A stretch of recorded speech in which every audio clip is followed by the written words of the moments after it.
Hola, Lisette. Hola, Nelson, ¿cómo van? Hola, profe. Bien, gracias. Qué bueno, me alegra. Muy bien, profesor, todo bien. Hola, ¿qué tal? ¿Cómo vamos?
Profe, Hola, profe, una preguntita. Qué pena. dime, Es que no tranquila. he visto todavía la clase anterior de procedimiento tributario y quería saber la actividad, en qué quedó, si es grupo, individual. Ok, bueno, digamos que ahí yo tenía, permíteme,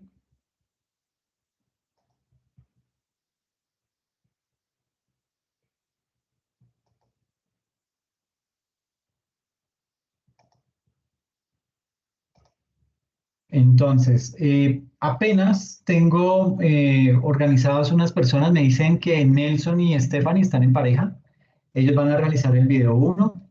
Tengo a Reinaldo, perdón, tengo a sí, Reinaldo Pantoja, que haría, él está solo, haría el video 2 y está Ronald Vera, que haría el video 3. ¿Tú estás Sí. con quién, Lisette? No, con nadie entonces. No, era preguntar si era obligatorio o sea, o se podía hacer solo, que porque no, como no he visto la clase, entonces no supe en qué quedaron. Pero no la has visto es porque no la encuentras publicada. No, profe. Lo que pasa es Ah, que tuve una semana bastante difícil, ah, entonces no la he podido ver, pero ya ahora me tranquila. pongo al día. Listo, listo, ¿no? Entonces, pues tú me dirás si quieres hacer la actividad solita o crees que puedes conseguir a alguien como te quede No, mejor. entonces, no, pues entonces eso a la profe, y me imagino entonces que sería el video 4. Exacto. Ah, ok, listo. Listo, entonces te voy a registrar acá de una vez. Gracias, profe. No, a ti, muchas gracias. Listo, entonces te queda el video 4, ¿ok? Ok, dale, gracias. Ok, listo. Bueno, yo creo que arranquemos porque esta es un poquito larga, esta sesión. Entonces vamos a tratar de agilizarla lo que más podamos, ¿listo? Vamos a Sí, hablar profe, acerca hágale de una que estoy animada. es increíble. Vamos a hablar un poquito de lo que es las generalidades de la planeación tributaria.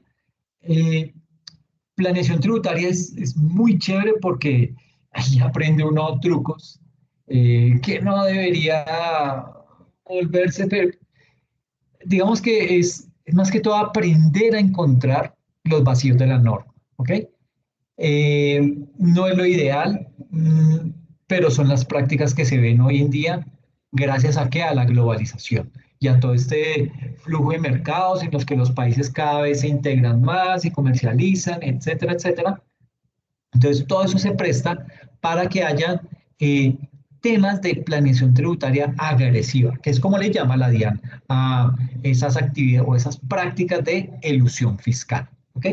Entonces, dentro de ese componente de planeación, de generalidad de la planeación tributaria, vamos a hablar inicialmente sobre varios aspectos. El primero de ellos es mirar una radiografía de lo que son las finanzas públicas muy rápidamente. Hablaremos acerca de la problemática que hay con la planeación tributaria, cuáles son las acciones que se deberían tomar e implementar en las organizaciones frente al tema de la planeación tributaria y por último, cuáles son las fases de la planeación. ¿Listo? Entonces digamos que este es el componente en el cual nos vamos a mover en el día de hoy. ¿Listo? Eh, Hay que hablar inicialmente y retomando esta radiografía de las finanzas públicas, lo primero es mirar los ingresos de la nación, que ya algo tocamos en la sesión anterior de procedimiento tributario. Entonces, digamos que estos ingresos de la nación, y esto es bien, bien importante, porque es esa foto que se le toma casi que al presupuesto general de la nación.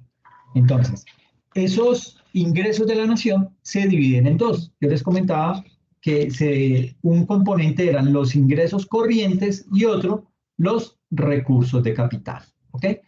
En ingresos corrientes tenemos lo siguiente.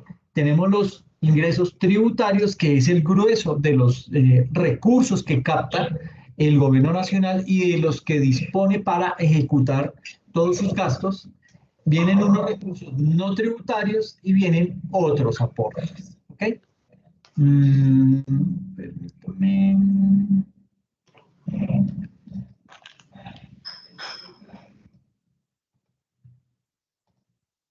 Listo, entonces vienen, digamos que así es como se distribuye todo lo que son los ingresos dentro del presupuesto general de la nación. ¿Ok? Ahora, dentro de esto vienen también los recursos de capital. Los recursos de capital provienen de los recursos del balance, es decir, de los superávit, es decir, de las utilidades que generan las empresas del Estado, empresas como Ecopetrol, empresas como el Banco de la República, que generan grandes utilidades. Esas utilidades van directamente a los ingresos de la nación, van al presupuesto general de la nación como ingresos. ¿Listo? Luego vienen los establecimientos públicos. Si alguien quiere comentar algo.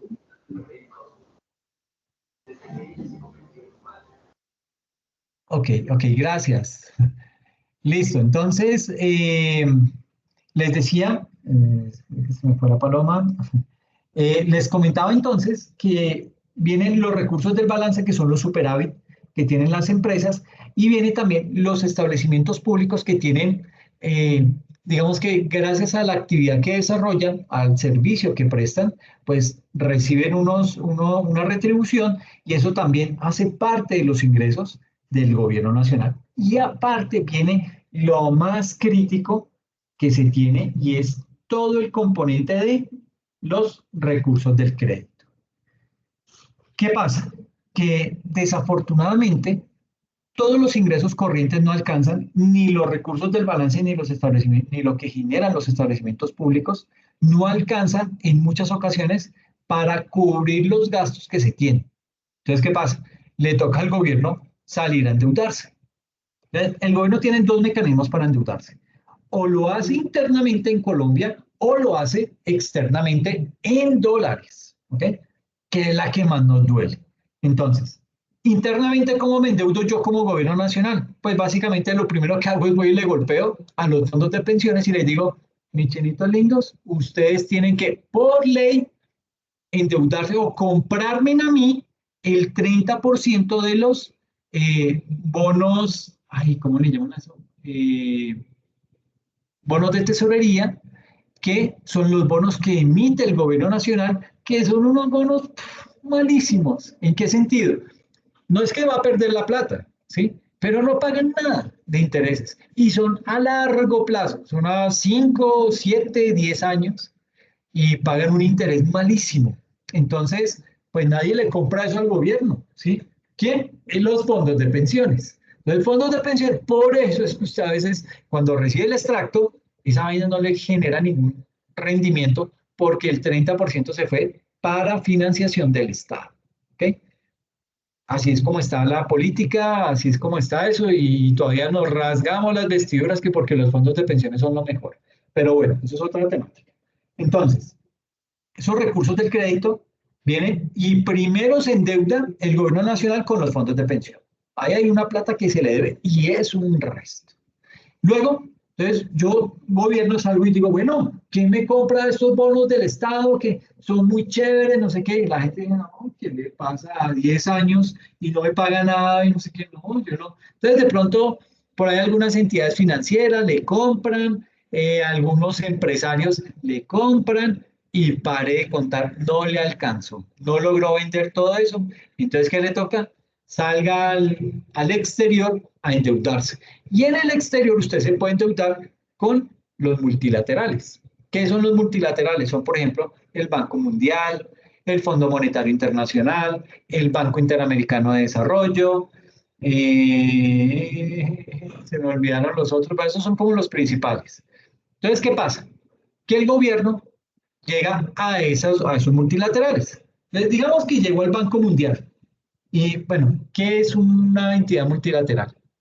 Es una entidad que ha sido creada por los países más desarrollados, por los países más ricos, que le aportan, le inyectan capital a ese banco y ese banco, la gerencia y toda su estructura debe rendirle cuentas a esos países diciéndole, mire, me gasté esa plata en esto me va a generar unos rendimientos o no me va a generar ningún rendimiento, tuvimos que ayudar a tal país, tuvimos que hacer esto, aquello y lo otro, y los países dicen, ah, bueno, listo, entonces seguimos aportando. Y de esa forma, como que traten de ayudar a los países que más necesitan, es decir, los países subdesarrollados como Colombia o toda América Latina y África, básicamente, bueno, y algunos países asiáticos. Entonces, digamos que digamos que Colombia acude en primera instancia al Banco Mundial, por decir algo, y le dice, hombre, tengo una necesidad de una platica, hermano, mire que necesito unos 300 milloncitos de dólares, porque es que tengo que hacer obras de infraestructura, la 5G, porque es que si no le meto esa plata, entonces los países van y me hacen unas vacas raras y no sé qué, y si sé más. Entonces, evíteme ese problema, présteme esa platica y yo se la devuelvo en 20 años.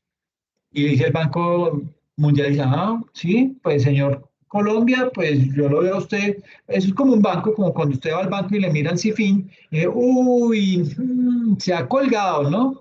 Como que no ha cumplido con la tarjeta de crédito, entonces como que le miran todo el estado y le dicen, ok, listo, le puedo prestar la plática. Uy, bien. Y la tasa de interés, no, no se preocupa, la tasa de interés bajita al 1% efectivo anual. Esa es una tasa baja, es el mejor crédito, ¿sí? Pero comienza el Banco Mundial y le dice, bueno, son 300 millones de dólares, ¿usted en cuánto me lo paga? No, en 20 años.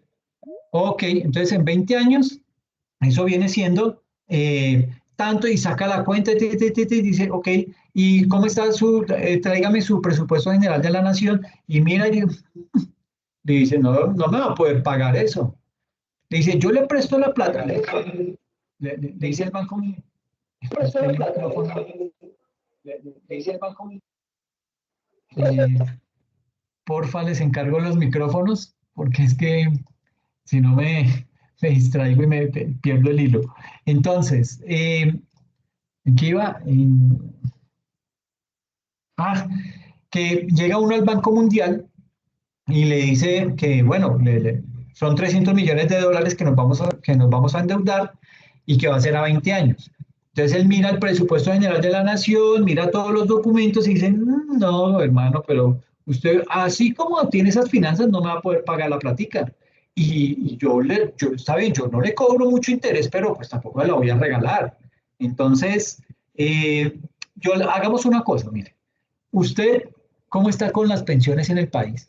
Uy, no, hermano, eso ahí, una reforma pensional que no me quieren comprar en el Congreso, pues ya por ahí medio pasó en el Senado, pero me la peluquearon y entonces va para la Cámara, pues allá hay un poquito más de músculo, pero pues falta ver y pues todavía tengo muchas pensiones subsidiadas y aparte de eso tenemos unos regímenes especiales como las fuerzas militares y los profesores y es un dolor de cabeza. Le dicen, yo le presto la platica, pero si me deja de financiar esas pensiones. Y entonces se levanta el presidente y dice, pero ¿cómo así? O sea, tengo que quitar los subsidios a las pensiones y lo que le voy a dar a los viejos y las viejas, como dice Petro. Entonces, no, pero no, porque es que yo ya, a mí me eligieron fue por eso, entonces, ¿cómo le voy a quitar eso ahorita?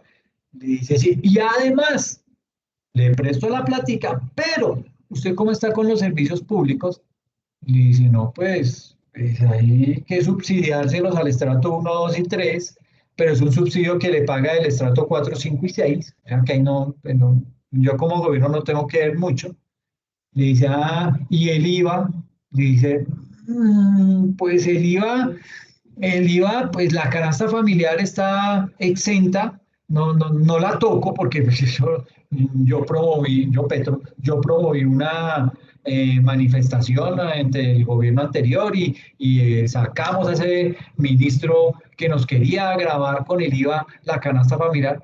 Le dice el Banco Mundial, no, pues hermano, es que ahí está el problema, es que ustedes tienen muchas cosas subsidiadas, ¿sí? Subsidio a las pensiones, subsidio del IVA, subsidio a los servicios públicos. ¿Qué más subsidios tienen? Oh, ni les sigo hablando porque si ya me está poniendo peros, digo, sí, man, si usted no me quita eso, yo no le puedo prestar la plata. Entonces, el tema con los bancos, con la banca multilateral es que le cobro una tasa irrisoria, una tasa como por cobrar, pero se mete en la política pública.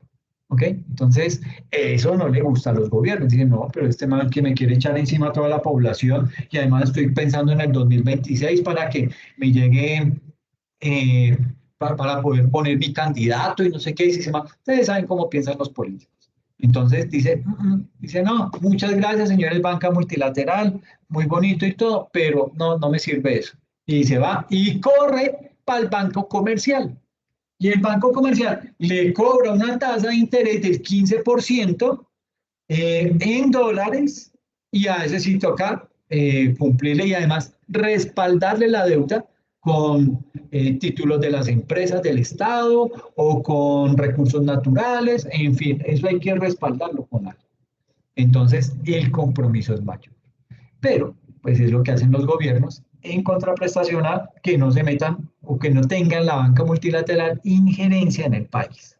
Pero, pues ese es el precio que hay que pagar. Entonces, esos recursos del crédito, ahí es en donde tenemos el mayor problemita del país. ¿Ok? Por la deuda externa. Pero bien, miremos entonces con más detenimiento cada uno de estos ingresos. Entonces, vamos a desglosar los ingresos corrientes. Los ingresos tributarios se dividen en impuestos directos y en impuestos indirectos. ¿Ok? Digamos que estos traen lo que es el predial, el impuesto de vehículos, el de espectáculos públicos, el de juegos permitidos, el IVA, las estampillas, en fin, una gran cantidad de impuestos que se distribuyen a lo largo y ancho del país, que en algunos municipios cobran unos, que en otros no, pero eso digamos que está distribuido a lo largo del país. Y dentro de los no tributarios tenemos las tasas y derechos, todo lo que es el acueducto, el alcantarillado, el alumbrado público, etcétera, las multas, multas del gobierno nacional, multas de planeación, multas de rentas o multas de tránsito, todo lo que tiene que ver con contribuciones, la valoración por plusvalía y los parafiscales, y las transferencias, que es todo lo que tiene que ver con la participación en el sistema general de participación, el sector eléctrico y las regalías. ¿Okay? Regalías que en realidad las regalías uno no las ve sino cada 2 años en los presupuestos. Y eso no hace parte del presupuesto porque no es un dato real que va a recibir el Estado. Anteriormente esas regalías se las daban a los municipios o a los departamentos, pero eso era un foco de corrupción impresionante. Entonces el gobierno nacional, el gobierno de Santos dijo, no más, ustedes, señores empresarios, me van a pagar esas regalías a mi gobierno nacional central y yo la distribuiré a todo el país de una manera mucho más equitativa. Y así se está haciendo hoy en día. Y gracias a esas regalías, a que había una plática por allá en una cuenta en dólares, en un banco internacional, eso fue lo que nos permitió comprar las vacunas. Si no, bueno. Y en otros aportes tenemos aportes de índole nacional y aportes de índole departamental. Entonces, estos son básicamente los ingresos corrientes. El recurso de capital también tiene una subdivisión.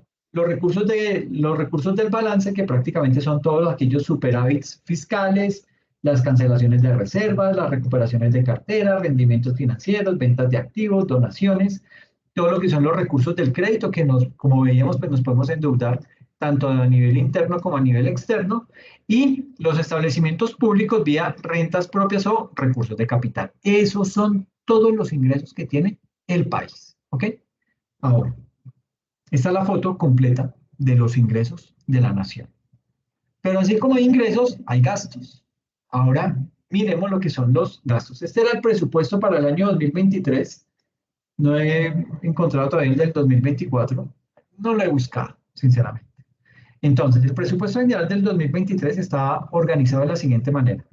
Se tenía un monto aprobado en un primer debate, porque es que como eso se lleva al Congreso de la República y el Congreso es el que le peluquea esas propuestas. Entonces le quita, le pone, le hace. Entonces básicamente lo que se hizo fue, en el primer debate que se hizo en el Congreso, se aprobó un monto del presupuesto de 405.6 billones de pesos. Es decir, un incremento del 15,1% en comparación al monto aprobado en el año inmediatamente anterior, que fue apenas de 352 billones. ¿Okay? Aquí, pues esto básicamente fue la reforma tributaria de Petro, la primera, la que se logró aprobar en el Senado y que todo el mundo aprobó y apoyó. Y ese presupuesto, digamos que se va a gastar de la siguiente manera, que también eso se lleva ante el Congreso de la República. Entonces, en gastos de funcionamiento, ¿cuánto se gastó? En el año 2022 se habían gastado 211 billones, para el 2023 se esperaba gastar 254 billones, es decir, se incrementaban los gastos de funcionamiento en 20,5%. 20%. En servicio de la deuda, o sea, lo que debemos pagar de intereses y capital a con los que estamos endeudados, fondos de pensiones, entidades financieras a nivel interno y con los bancos a nivel internacional. Entonces, se tenía en el 2022 un gasto de un pago del servicio a la deuda de 71 billones y subió a 77 billones, apenas un incremento del 8,8%. Y en temas de inversión, porque es que no todo puede ser gasto, no todo puede ser plata que se va como por entre un tubo, sino que también tiene que invertir esa plata, parte de ese dinero que recibe vía ingresos de la nación, se distribuyen en gastos de inversión.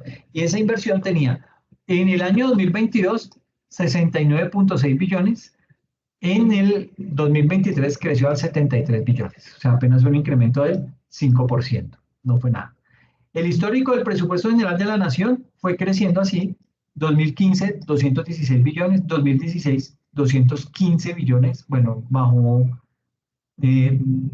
como 300.000 millones de pesos. En el 2017 subió a 224 billones y desde ahí ha venido subiendo paulatinamente. 235 en el 2018, 258 en el 19, 271 en el 20, 303 en el 21, 352 en el 22 y 405 en el 2023. ¿Ok? Así es como está organizado o como estaba organizado el presupuesto del 2023.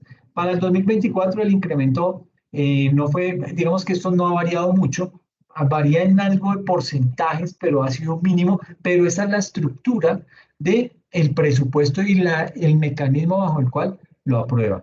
Gastos de funcionamiento, servicio de la deuda y temas de inversión.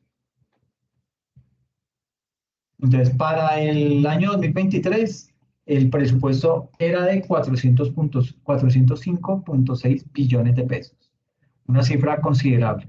¿Cómo se gastaba esa plata? En educación se gastaban 70 billones de pesos. Lo que más se gasta en el país es en tema de educación y en tema de salud. ¿Ok? En tema de salud, 61.5 billones de pesos, ¿sí? Participación porcentual en relación al PIB, la educación se come el 17.3% del PIB, en salud el 15.1% del PIB, entre estos dos ya va el 33% del PIB. En defensa, 56 billones, en Hacienda, 47 billones, en trabajo, 44 billones, en transporte, 15 billones. Aquí otros números importantes, igualdad y equidad, 12 billones, rama judicial, casi que los 10 billones, fiscalía, 7 billones. ¿Qué más por acá? Interior, pues esto ya son rubros mucho más pequeños, pero así es como se distribuye básicamente el presupuesto general de la nación en el país, ¿ok? Esto pues uno podría decir, bueno, aquí deben haber incrementos más fuertes en sectores puntuales. Por ejemplo, en ciencia y tecnología tienen apenas 400.000 millones de pesos y lo que subió no fue mucho y uno esperaba que con el gobierno del cambio esto fuera a mejorar, pero no, ciencia y tecnología siguió por debajo. En tema de deporte y recreación, 1.3 billones. El Congreso de la República se come 1.2 billones.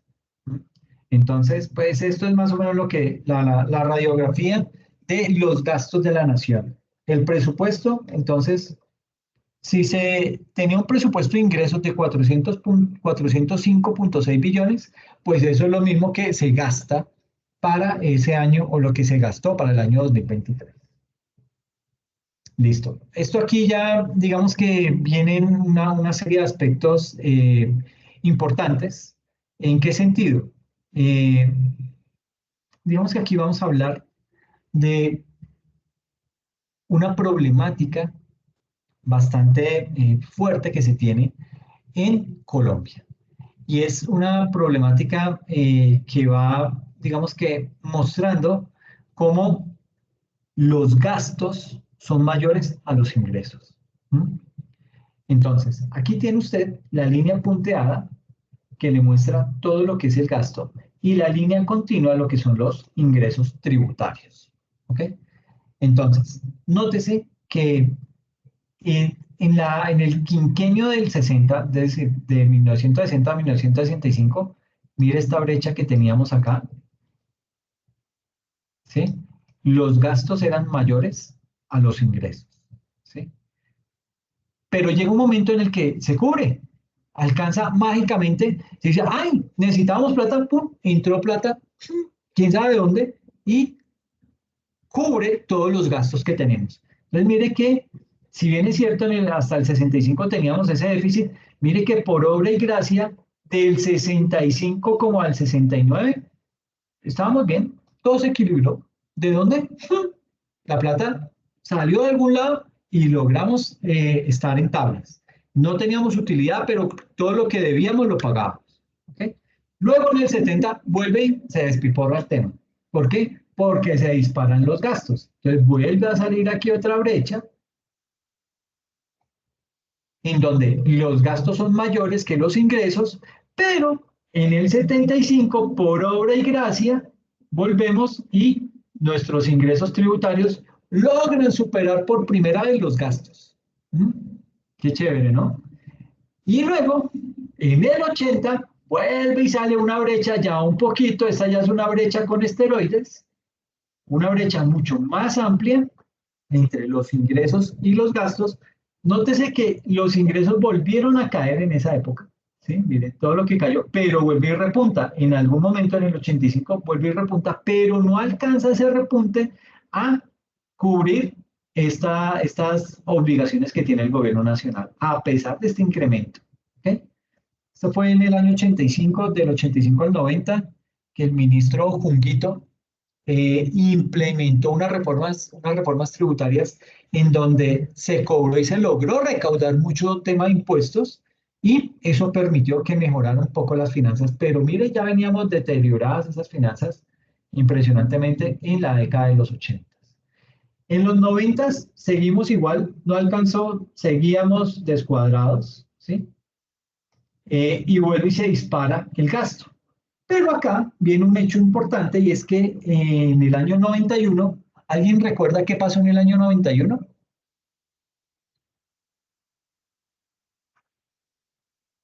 Y no vayan a decir que era que estábamos despechados porque en el Mundial del 90 en Italia, Higuita la embarró y nos sacaron de los octavos de final. Lo de la Constitución, profe. Perfecto, eso fue lo que pasó. La constitución política que hoy nos rige y que Petro por ahí está diciendo que la quiere cambiar. Pero bueno, en esa época, la constitución vino e hizo muchas cosas. Entre ellas, le dio autonomía al Banco de la República. ¿Por qué digo que le dio autonomía? Y voy a borrar todo esto, solo para explicar lo siguiente. Cuando yo les decía que estas cositas que no sabíamos de dónde salía la plata, pero lográbamos equilibrar nuestras finanzas, era básicamente porque el gobierno de turno llamaba al Banco de la República y le decía, Chinito lindo, hágame un favor, imprímame ahí tantos miles de millones de pesos que necesito porque me descuadre. Entonces, sacaban de la nada miles de millones de pesos y se los metían a la economía como si no hubiera pasado nada. Y logramos empatar nuestras finanzas, cubríamos los gastos con esa impresión de dinero y quedábamos en tablas, ¿sí? Pero volvíamos y nos descuadrábamos. Y volvíamos en algún momento y, Chinito lindo, imprima billete pues, que es que necesito plata. Y volvíamos en algún otro momento y mandábamos a imprimir dinero. Entonces, estas impresiones de dinero se debían básicamente a que el Banco de la República era otra oficina más del gobierno nacional. Y simplemente llamaba y le decía, imprima, imprima, imprima, y métale plata a la economía de la nada. Pero con todo y eso, nunca se pudo superar.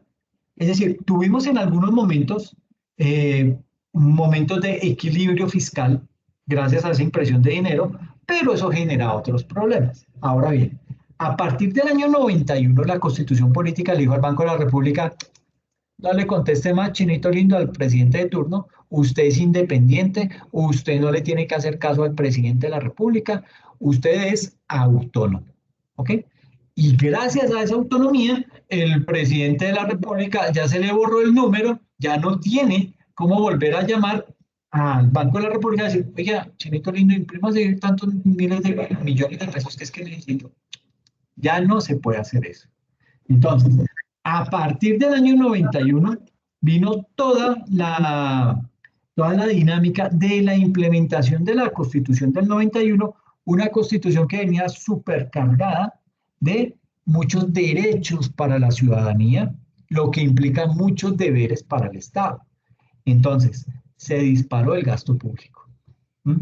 Entonces, a pesar que los ingresos también fueron aumentando, porque si usted mira la brecha, mire, todos estos son los ingresos y casi siempre iban aumentando, fue hasta aquí como hasta el 2005, en donde hubo un bajón, pero volvió a subir, ¿sí? Volvió a bajar y ahí siguió. Los gastos nunca los pudimos equilibrar, ¿ok? La brecha siempre estuvo creciendo entre los ingresos tributarios y el gasto público, ¿ok? Esa brecha no se pudo nunca, eh, digamos que, cubrir en su totalidad. Eso es lo que ha llevado básicamente a que el gobierno nacional tenga que empezar a buscar financiación para cubrir esa brecha con crédito internacional, ¿ok? Es el desorden fiscal que tenemos. Esto lo muestra claramente una gráfica con dos líneas nomás. Nos da la claridad para poder entender e interpretar que con las finanzas públicas estamos muy mal. Y muy mal es porque hemos estado totalmente desorganizados, no pudiendo cubrir los gastos que nos demanda la nueva constitución y eso ha llevado a que el gobierno nacional pues, prácticamente se vuelva un gobierno derrochón, un gobierno corrupto, que pues no le importa básicamente las finanzas públicas, sino que gasta y gasta y gasta y gasta y duela a quien le duela. ¿Okay? Eso es crítico, pero es lo que Profe, tenemos. Dime, Vicente. profe, una pregunta, pero entonces, al ver en esta gráfica esta brecha, se podría decir, porque la verdad es, desconozco el tema y le pregunto, que antes no había tanta corrupción, porque es que también al aumentar el gasto también se debe con tanta plata que se roban. Evidentemente no lo bajan porque nunca les alcanza para nada, pero es por toda la plata que roban siempre. Entonces no sé si es que Sí, antes de eso es que era que, no es que no hubiera habido, pero no era en tanta magnitud como hoy en día. sí, no era tan descarado. Había un poquito más de vergüenza por parte de nuestros políticos. Eh, pero sí, digamos que en esta época, bueno, digamos que mucho de esto también influyó el tema de los dineros que ingresaban ilícitamente vía narcotráfico, todo el boom del cartel de Medellín, el cartel de Cali. Se mezclaba en algo con los ingresos que nos generaba de pronto la exportación de café, pero esos eran los únicos ingresos reales así que teníamos. Y el resto, pues básicamente crecía, digamos que había una corrupción desmedida también en comparación a nuestros ingresos. Entonces, a medida que vamos ganando más, que vamos recaudando más dinero, la corrupción también crece. Sí, eso es directamente proporcional. Hoy en día, entonces ya vemos robos mucho más grandes, ¿sí? Vemos, por ejemplo, lo de Reficar en Cartagena. Se robaron, creo, si mal no estoy, y no quiero sonar como la exministra de Minas, 10.000 billones, no, sino se robaron 4.000 billones de dólares, y eso estamos hablando de una cantidad de dinero infinita, pero busquen por favor la cantidad de dinero que se robaron por Reficar y se van a dar cuenta la millonada de dólares que se robaron y no ha pasado absolutamente nada con esos pícaros delincuentes. Ninguno está en la cárcel. Eso pasa con, eh, pasó con Reficar, pasó con, ya hasta se me olvidaron el resto de casos que hay, pero que son exageradamente escandalosos. Eh, el de la Bolsa de Valores, ¿cómo se llamó? Bueno, hay infinidad de robos grandísimos que han habido a lo largo de la historia. Pero básicamente, y para darte respuesta, Lisette, el tema es la corrupción crece en la medida en que crecen los ingresos del país. ¿Ok? Y pues para no ir tan lejos, mira el problema de la salud en el cual estamos. 160 EPS se crearon por allá con la ley 100, hoy hay apenas 20 y pico. De esas 20 y pico, apenas 5 cumplen con las condiciones mínimas y el resto se van a quebrar. Y ahí es en donde el gobierno nacional invierte una gran cantidad de recursos que hoy en día se están desviando con la tal vertical que debían crear las EPS, que era una vertical no para crear clínicas y hospitales acá en Bogotá o en Medellín o en Cali, no, era para crearlos en donde había carencia de hospitales, en Riohacha, en Quibdó, en municipios lejanos que era allá donde, esa era la filosofía con la cual se debían crear, y vienen estos descarados y los crean acá en las grandes capitales, y lo que hacen es que distribuyen a todos sus afiliados para que vayan a esas clínicas y ellos sí se pagan primero a esas clínicas y si queda algo, pues le pagamos algo a los hospitales públicos. Si no, pues que se quiebren, que eso no se van a quebrar, el gobierno les mete la mano y les da una salvación a ellos. Entonces, imagínate, hay corrupción debidamente legalizada y corrupción debidamente indebida, que ambas todavía galopan campantes por la economía nacional. Pero eso es básicamente lo que está pasando con este tipo de problemas. Y conclusiones de esta gráfica, aumento del gasto sin precedentes luego de la Constitución del 91, se creó la Fiscalía, se creó la Procuraduría, se crearon muchas entidades que no existían y eso demandan una gran cantidad de recursos de parte del Estado. El gasto aumentó, pero los impuestos no crecieron a la misma tasa.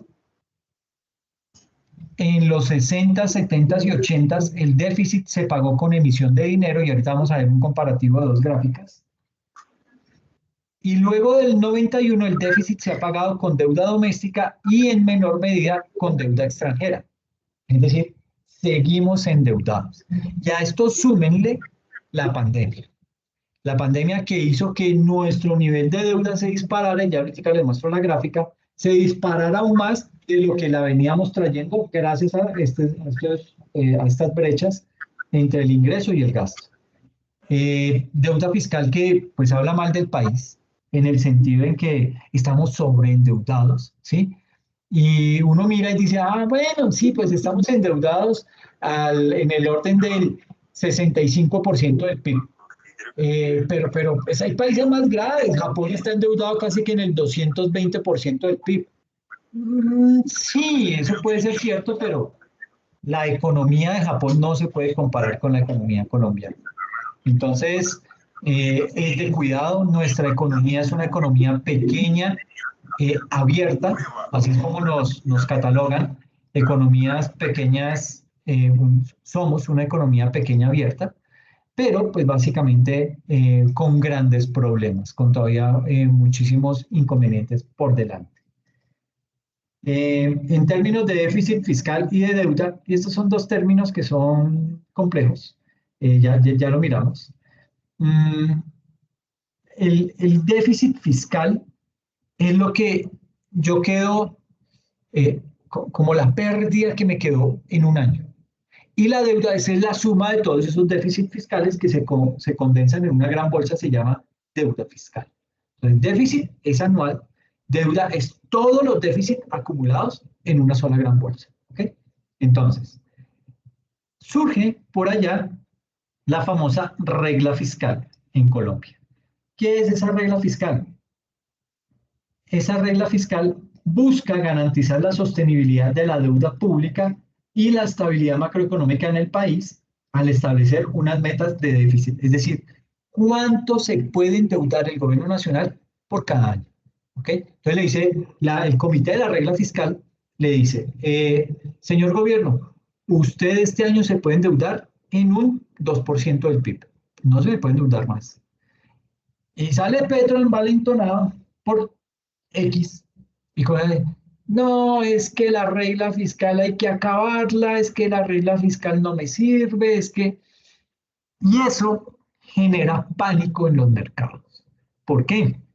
Porque entonces los inversionistas dicen, uy, Colombia se va a ir mal, se va por el lado malo, en el sentido en que no va a respetar la regla fiscal, es decir, se va a seguir endeudando sin dolor.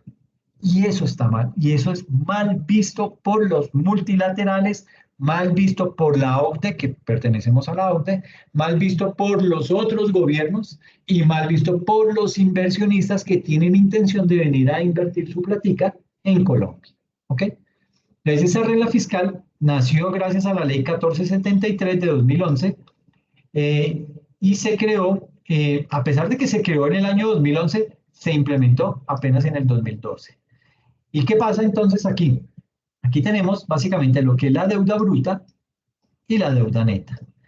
La deuda bruta en el año 2015 ronda el 44.6% y la neta el 41.8%. En el 2016 esa deuda bruta subió a 45.6%, mire que subió apenas un 1% del PIB.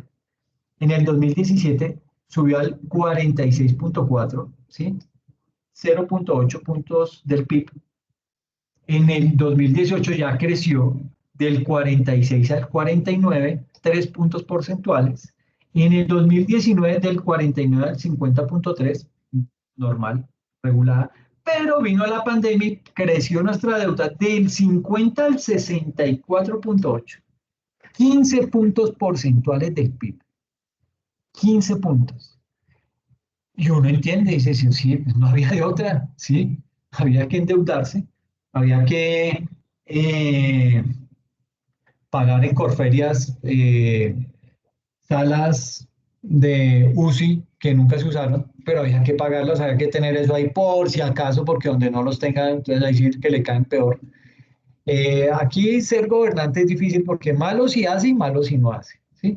Pero entonces uno también dice, bueno, pero es que la plata pública usted debe tener un mayor orden para gastársela, ¿sí? Pero bueno, eso pasó con el tema de las vacunas, el tema de los subsidios que hubo que darle a las empresas para que no despidieran gente.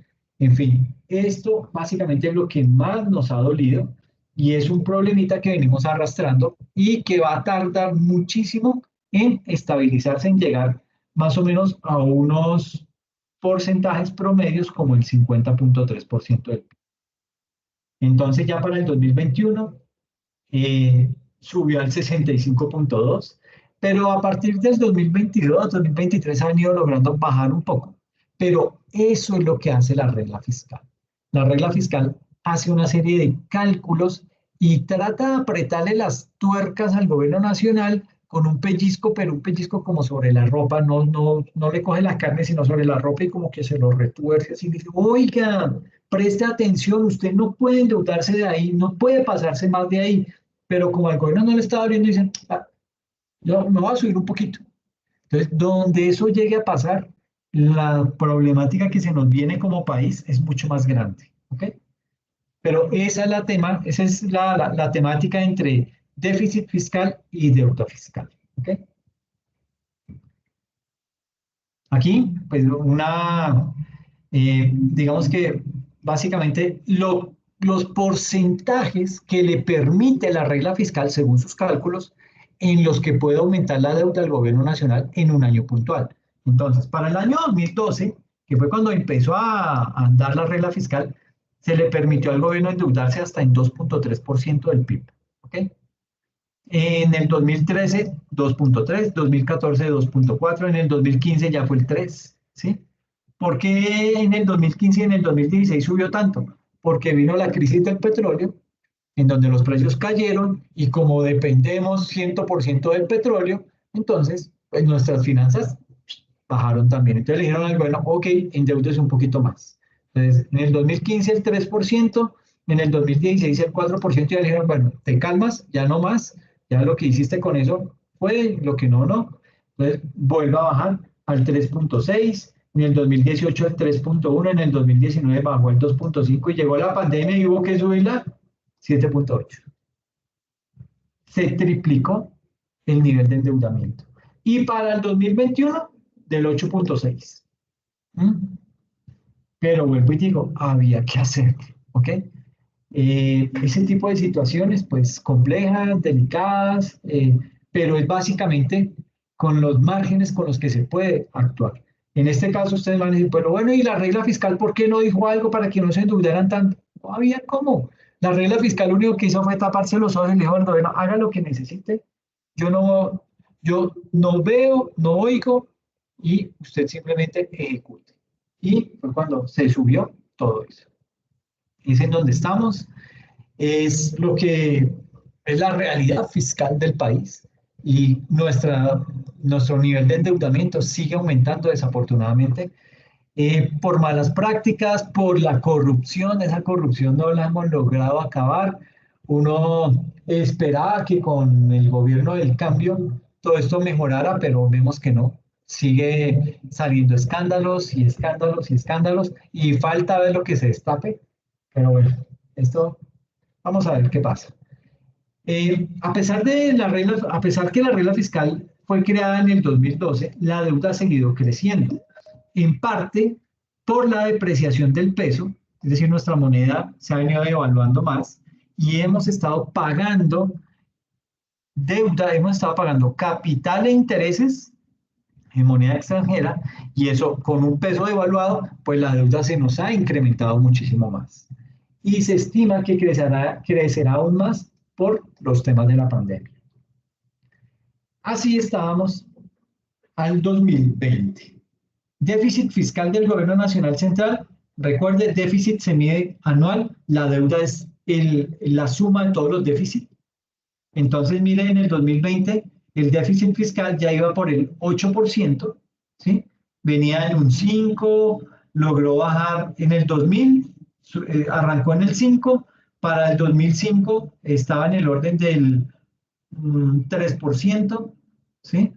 Para el 2009 ya había bajado al 2,5%, es decir, se tenía controlada esa deuda fiscal.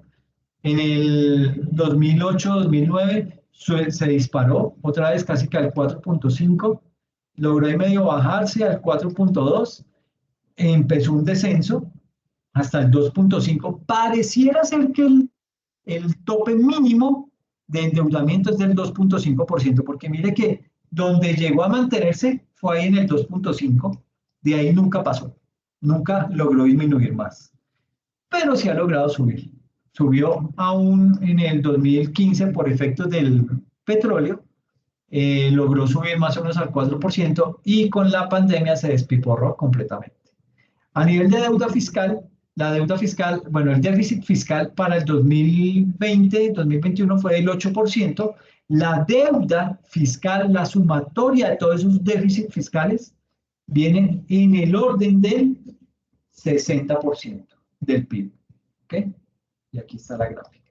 Entonces, mire que la tendencia del déficit fiscal, en la medida que se mueve el déficit fiscal, así se va moviendo la deuda fiscal. ¿Ok? Déficit anual, deuda, el total de déficit. ¿Ok? El total agrupado y se toma la foto en un año. Entonces, para el 2020, la deuda, el total de la deuda, está en el orden del 60% del PIB. ¿Ok? Complicado, delicado, gravísimo, total. Pero esa es la radiografía que tenemos al sol de hoy. Entonces, esta es la gráfica que les quería mostrar, en donde hacemos el comparativo entre la gráfica de la brecha entre ingresos y gastos, o sea, cómo los gastos, la brecha se aumenta en la medida en que los gastos se disparan, y cómo ha sido el impacto de la impresión de dinero, que se acuerdan que les dije que en los 60, 70 y 80 la deuda se cubriera llamando al Banco de la República de Chinito, imprímame tantos miles de millones, y el banco imprima como si no hubiera mañana. Eso lo que hace es demostrarnos que este recuadro que tengo acá impacta directamente ¿en qué? En la inflación. Y mire cómo la foto de la inflación de 1955 a 2020 lo refleja. Entonces, cuando tuvimos el pico más alto de inflación fue en el año 63, 1963. Y en ese año fue cuando se logró tener impresión de dinero para cubrir el gasto fiscal. Luego vienen otros picos que oscilan más o menos en el 26, el 28, el 28%, que fue en la década del 70 al 80. Y en esas épocas se imprimió dinero, ¿sí? Precisamente para cubrir déficit fiscal. Entonces, en la medida en la que se inyecta dinero de la nada en la economía, se dispara, eso lo pagamos con inflación. ¿Y la inflación qué es? Es un impuesto que pagan sobre todo los pobres del país. Entonces, no se hace nada imprimiendo dinero como si no hubiera mañana y metiéndoselo como si no hubiera mañana a la economía. ¿Para qué? Para que me redunde en inflación. Y acá, en el año 90, que fue la última vez en que el gobierno imprimió dinero, se disparó la inflación casi al máximo histórico, que fue del 32%. El tope fue 34%. Y en el 90 llegó al 32% de la inflación. Y fue cerrar la llavecita del Banco de la República, decirle, chiqui, tú no te manda el presidente, tú eres autónomo, no sé qué, si se más, le dieron dientes al Banco de la República, cerró la llave, botó la llave de la máquina de imprimir dinero y comienza ¿qué? La inflación a caer. ¿Sí? Llegó a un tope de descenso del 4.9% por allá en el 2006, creció ligeramente, casi al 7% en el 2008 y vuelve y cae en el 2009 a sus mínimos históricos, más o menos del 2%, en donde se logró mantener la inflación hasta el 2020. ¿Sí? Después de eso, pues la inflación se vuelve a disparar gracias a la pandemia, gracias a los paros. Eso también afectó muchísimo, sobre todo en Cali, sí, todo lo que fue el Valle del Cauca, que es en donde hay grandes empresas que no podían recibir materia prima y por ende pues no podían producir lo que tenían que producir. Eso encareció los alimentos y pues nos tiene las cifras en las que llegamos. Llegamos a estar en el orden casi del 13,5% de inflación. Hoy en día ya está más abajo, pero todavía falta im- implementar mecanismos que permitan controlar esa inflación. Eso de la inflación hace parte de la charla de las masterclass que les voy a hacer y que les voy a subir este fin de semana. ¿Listo? Entonces, mire lo importante que es el control de la inflación y cómo directamente la inyección de dinero de la nada me impacta en la inflación. ¿Ok? Entonces, la inflación empieza a descender a raíz de la Constitución del 91 cuando el Banco de la República adquiere su independencia y empieza a restringir la emisión de dinero. Preguntas hasta ahí, dudas que puedan tener. Hubo un recorrido rápido de muchos años de problemáticas, pero básicamente que con gráficas podemos explicar de una manera mucho más rápida.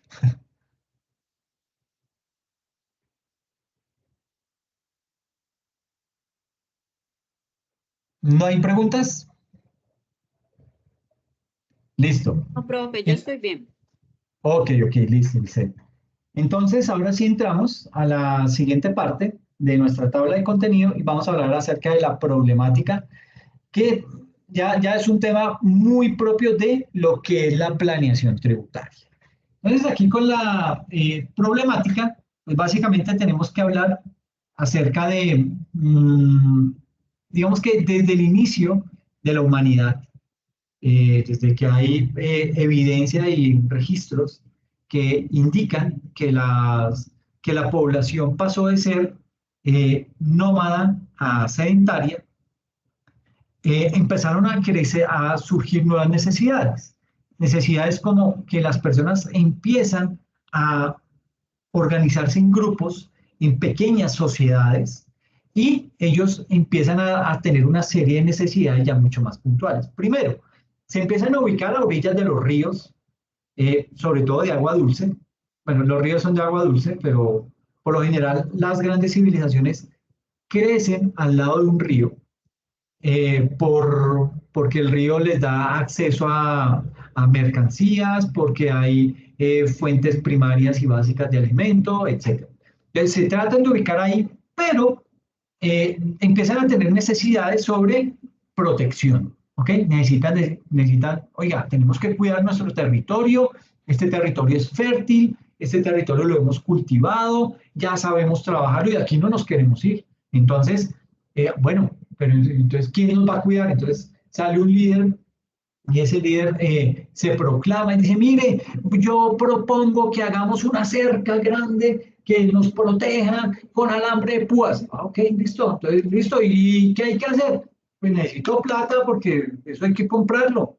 Entonces, uy, ¿plata de dónde? No, pues toca cobrar, o sea, las personas, ¿usted cuántas vacas tiene? No, 10, y usted 100. Ah, no, usted paga más que el de 10. Entonces comienzan a recaudar dinero de esa forma para poder empezar a crear esa cerca que los protegiera de alguna medida. Pero se dan cuenta que la cerca de alambre de púas no sirve, ¿sí? Entonces como que tienen que construir ya cercas de ladrillo y eso ya cuesta muchísimo más. Entonces al interior ya nombran ya no a un líder, sino a un rey, ¿sí? Un rey que es mucho más anárquico, un rey que es más déspota, un rey que no tiene feeling con la gente.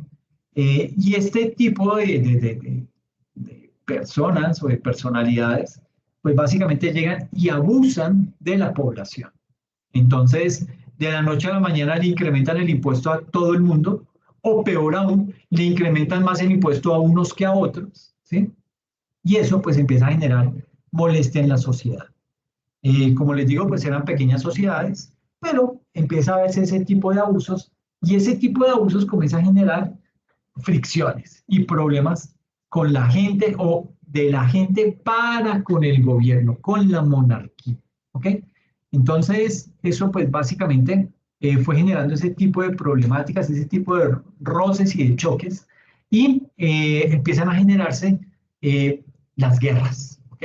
Guerras para tratar de tumbar a un rey o otros reinos que tratan de apoderarse de otro reino, en fin, y eso comienza a desatar una serie de problemáticas al interior de los diferentes estados que se habían creado.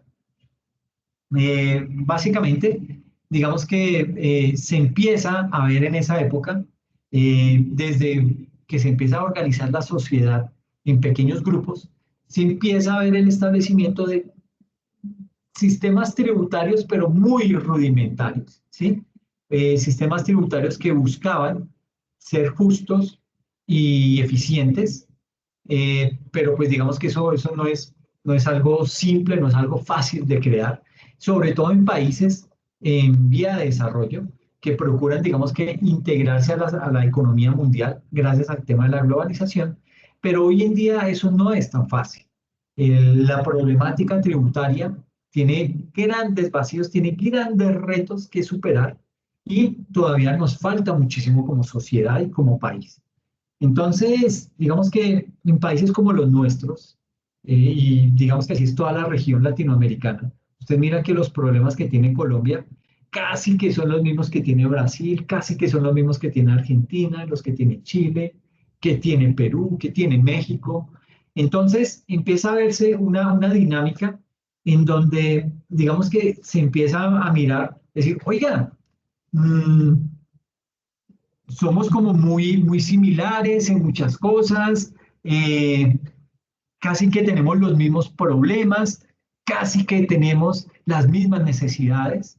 Entonces, digamos que en estos países eh, se empieza a crear un ideal de sistema tributario, que sería, ese ideal sería básicamente recaudar los ingresos que se necesitan para cubrir ese excesivo endeudamiento que tiene el gobierno nacional de cualquier país, sobre todo de la región de Latinoamérica.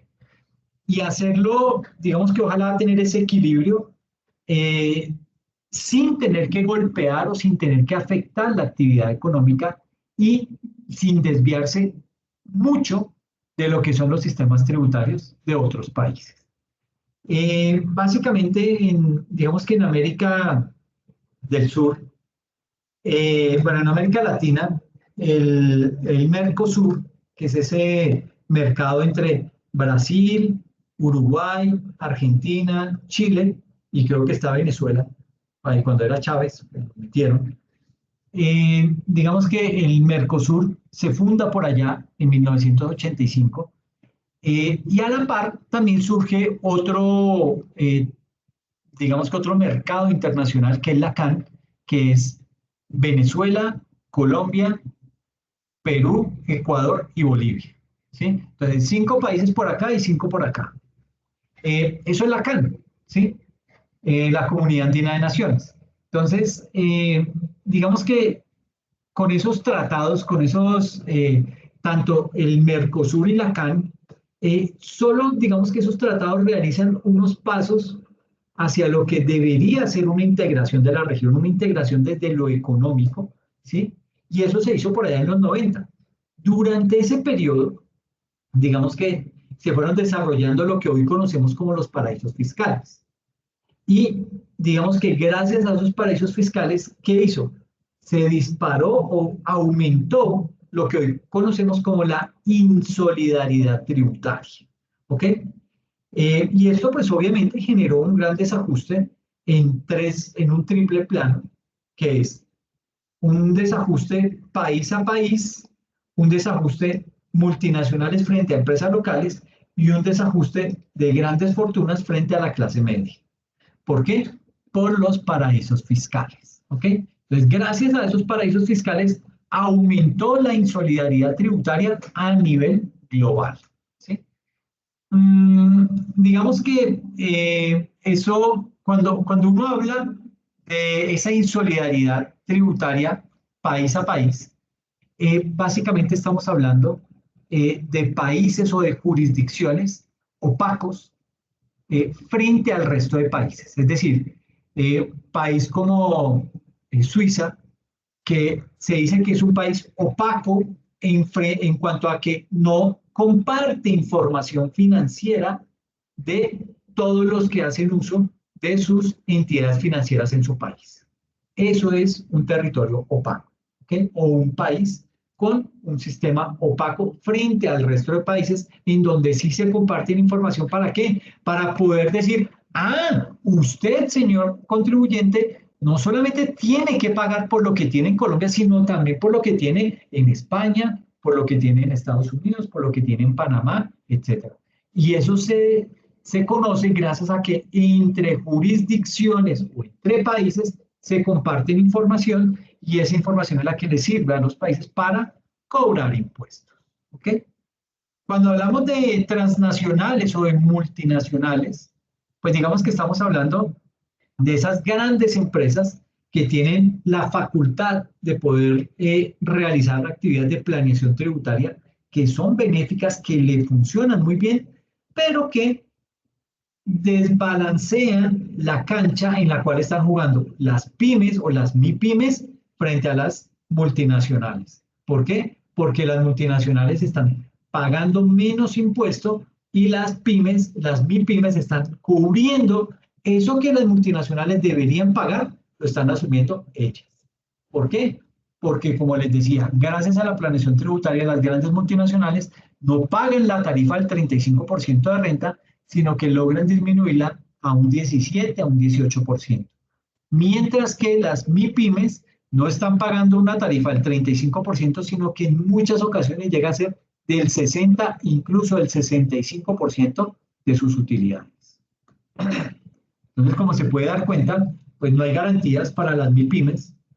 Las MIPYMES están jugando en una cancha totalmente desequilibrada, totalmente desbalanceada, y eso hace que muchas de estas quiebren y fracasen en su intento.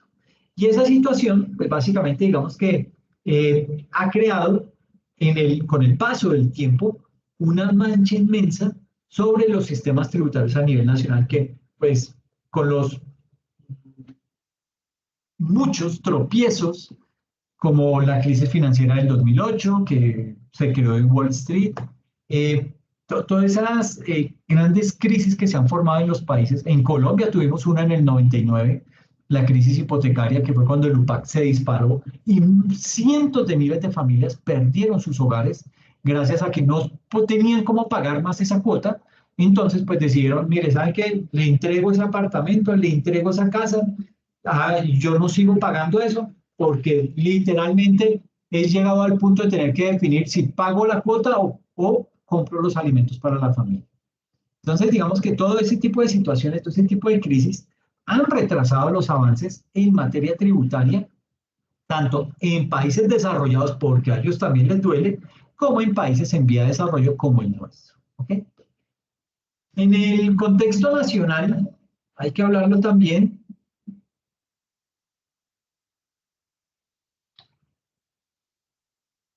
Digamos que hablándolo específicamente en Colombia, tenemos que decir que el recaudo de los impuestos, digamos que es un proceso complejo. ¿Y por qué es un proceso complejo? Porque no hay una conciencia plena en los ciudadanos para poder efectuar esos pagos y siempre estamos en la búsqueda de prácticas ilegales.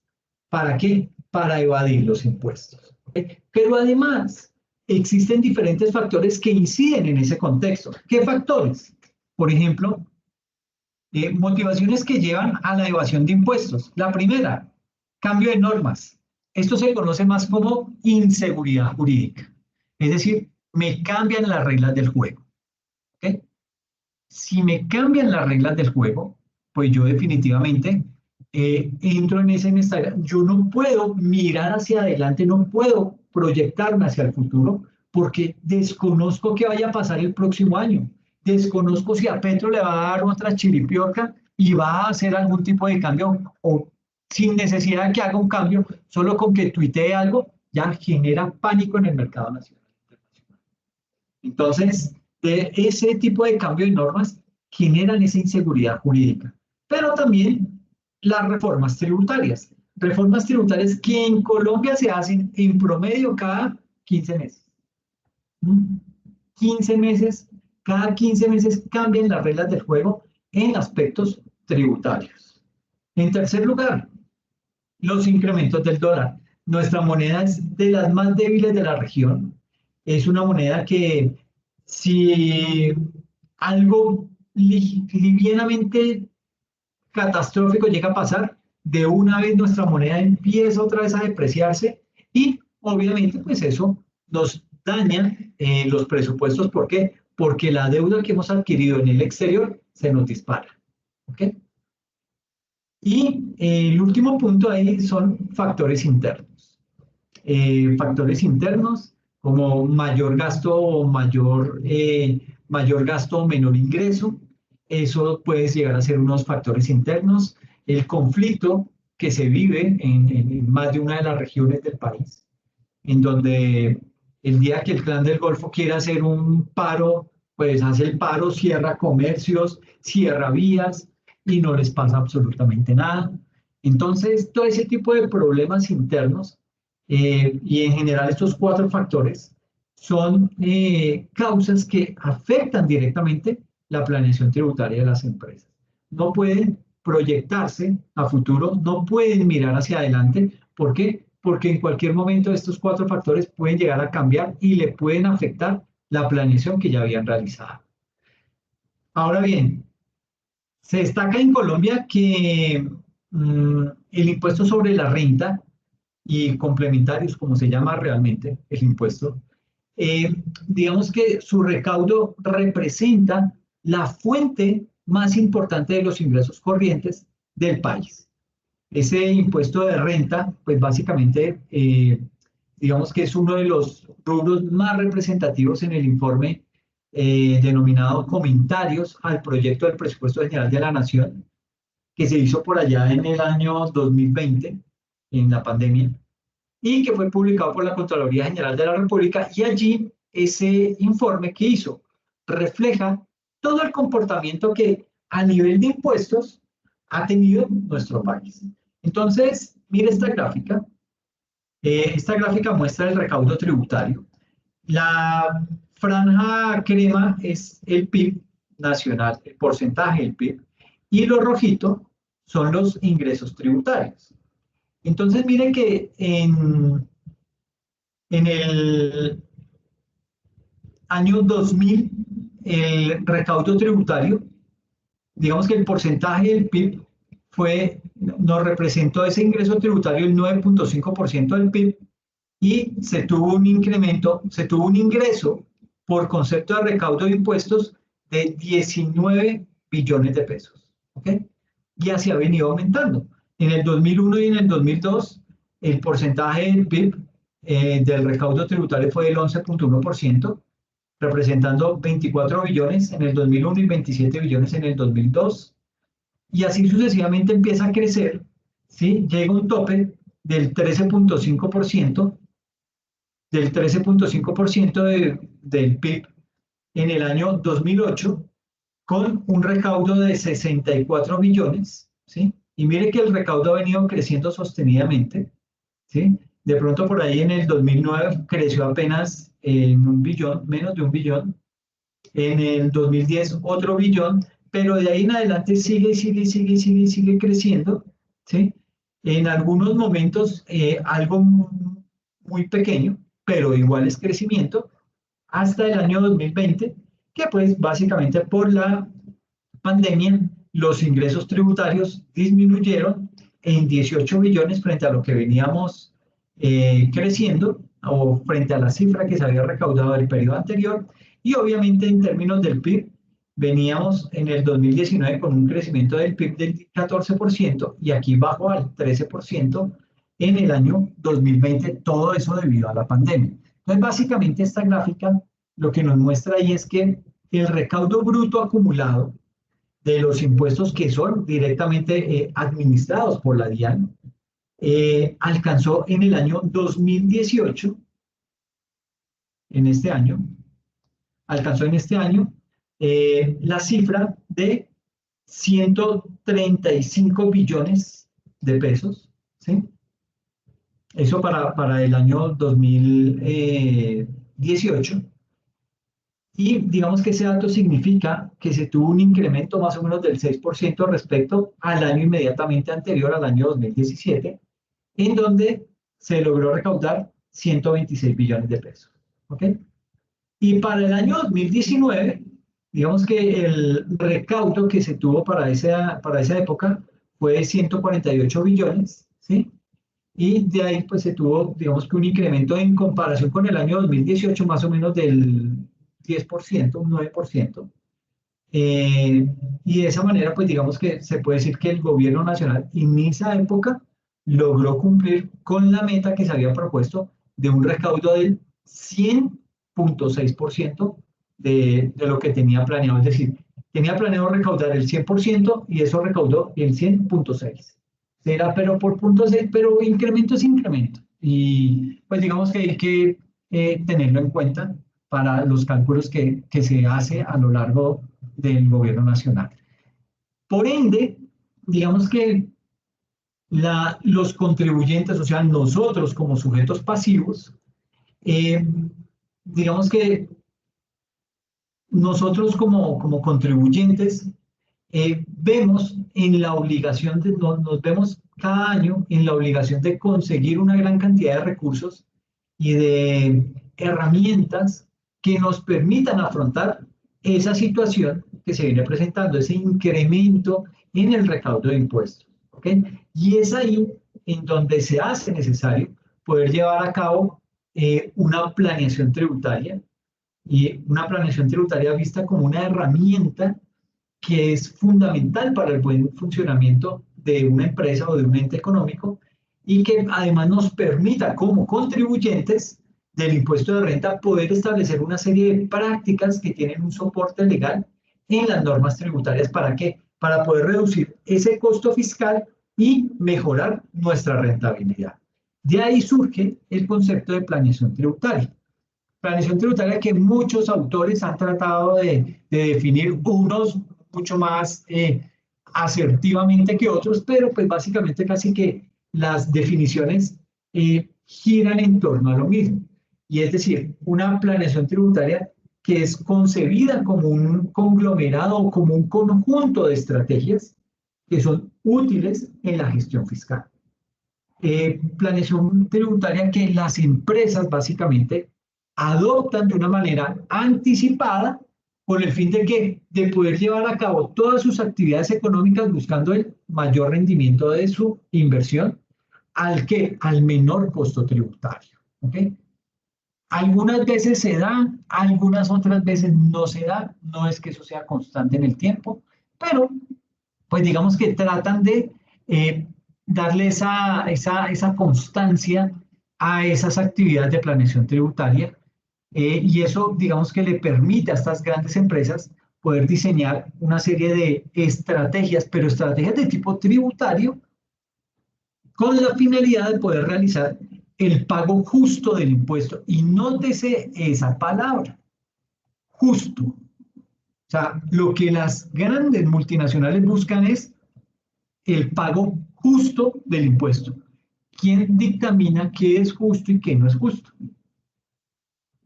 Digamos que esa es una brecha que se está abriendo entre el sector empresarial versus la DIAN. Entonces, yo, multinacional, quiero pagar el impuesto justo de mis utilidades. ¿Okay?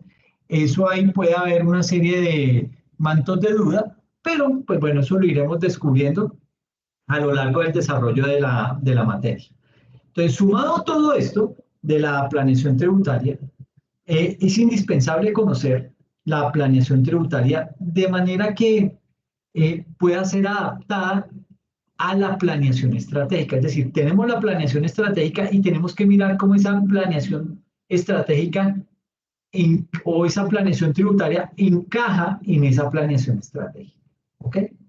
Es decir, que esa planeación estratégica incluya aspectos del ámbito tributario al realizar una planeación a largo plazo.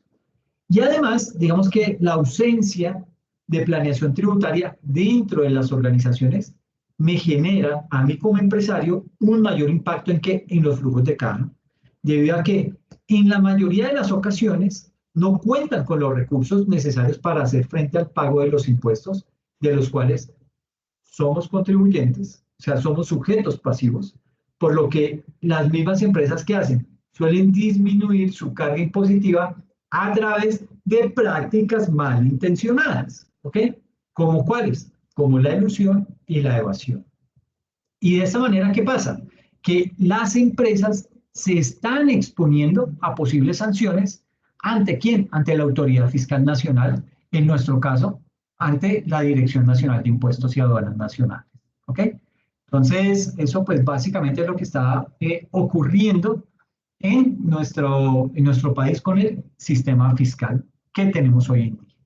Acciones, digamos que en virtud a, digamos que frente al tema de acciones o de lo que se podría llegar a hacer para evitar ese tipo de situaciones, digamos que la planeación tributaria se tiene como pilar fundamental del, digamos que la planeación tributaria descansa en un pilar que es el conocimiento, pero también descansa en otro pilar que es el cumplimiento de las leyes. O sea, por un lado tengo que conocer las leyes, pero también tengo que ser consciente que las debo cumplir. Entonces, sobre esos dos pilares descansa la planeación tributaria. ¿Ok? Y digamos que eso le permite al empresario el pago oportuno de todas sus obligaciones fiscales que tiene la empresa o que ha adquirido la empresa y el mayor aprovechamiento de los beneficios tributarios a los que se puede llegar a acceder. Entonces, en ese orden de ideas, en ese conjunto, desde el punto de vista tributario, la maximización del beneficio de la empresa se logra cuando se minimiza la carga impositiva o se difiere el pago de impuestos respecto de un ejercicio o lo que se conoce también como todo ese horizonte temporal que comprende a través del proceso de la planeación tributaria. Una de las principales acciones de planeación tributaria está el ser ordenado con el pago de impuestos, es decir, no caer o no incurrir en sanciones porque ya el solo pago de sanciones me descuadra. ¿Ok? Entonces, la primera acción de planeación tributaria que debe hacer es organizar el pago de los impuestos que tiene a cargo. ¿Ok? Eso es lo primero que hay que hacer. La clave está en el conocimiento y el cumplimiento de las leyes. Y ya hablando de lo que son las fases de la planeación, este ya es un gráfico y los dejo libres. Digamos que la planeación tributaria tiene unas fases. En primera instancia, hay que decir que las fases de la planeación tributaria deben ser evaluadas como una parte de las estrategias relevantes para quién, para los contribuyentes. ¿En dónde? Pues en Colombia. ¿Okay? Y en ese ámbito de ideas, digamos que varios autores han opinado frente al tema y esos autores admiten que la planeación, vista como una herramienta, puede ser bien utilizada desde la administración en las empresas. ¿Para qué? Para optimizar los impuestos en que esas empresas son sujetos pasivos. ¿Y esto qué quiere decir? Esto me indica que la planeación tributaria permite disminuir la carga impositiva de las compañías mediante qué? Pues mediante la correcta utilización de beneficios tributarios que nos ofrece la ley. Veamos las fases. Entonces, por ejemplo, aquí tenemos la fase 1 de la planeación tributaria. Debemos conocer el negocio, tener un conocimiento de ese modelo de negocio que está desarrollando la empresa. Tenemos que conocer cuáles son las características de la empresa. Tenemos que mirar cómo es la composición del capital, si es nacional, si es extranjero, si es mixto. Tenemos que mirar cuál es el objeto social que está desarrollando la empresa. Tenemos que tener claros cuáles son los planes de inversión. Tenemos que tener clara la información financiera actual y proyectada. Tenemos que tener claras cuáles son las regulaciones especiales que se tienen, cuáles son los riesgos estratégicos del negocio a los que se ve expuesta y tenemos que tener claro cuáles son las transacciones con vinculados económicos. ¿Qué es un vinculado económico? Una empresa en el exterior con la cual yo tengo una relación. Y ahí es en donde la DIAN más se fija que se desarrollan actividades de elusión fiscal o de planeación fiscal agresiva. ¿Ok? Eso lo vamos a ver más adelante. Y La fase 2 de la planeación tributaria, pues básicamente tiene que ver con el estudio de la situación impositiva de la empresa, la revisión de las declaraciones tributarias para ver si cometimos algún error en el pasado o a qué, no sé, qué cambió con esta nueva reforma tributaria, etcétera, etcétera. Revisión de los procedimientos y controles al interior de la organización, revisión de áreas que tengan que ver con el procedimiento tributario, identificación de puntos a mejorar, utilización o disposición de saldos a favor y por último, estimación del impuesto para los años próximos. ¿Ok? Entonces, aquí pues básicamente esto es como un modelo de planeación tributaria, ¿sí? Digamos que es una figura en donde tenemos el análisis del entorno. De ese análisis del entorno, ¿qué se desprende? La popular matriz DOFA. Bueno, ese análisis del entorno me permite descubrir cuáles son mis debilidades, cuáles son mis fortalezas, mis oportunidades y mis amenazas.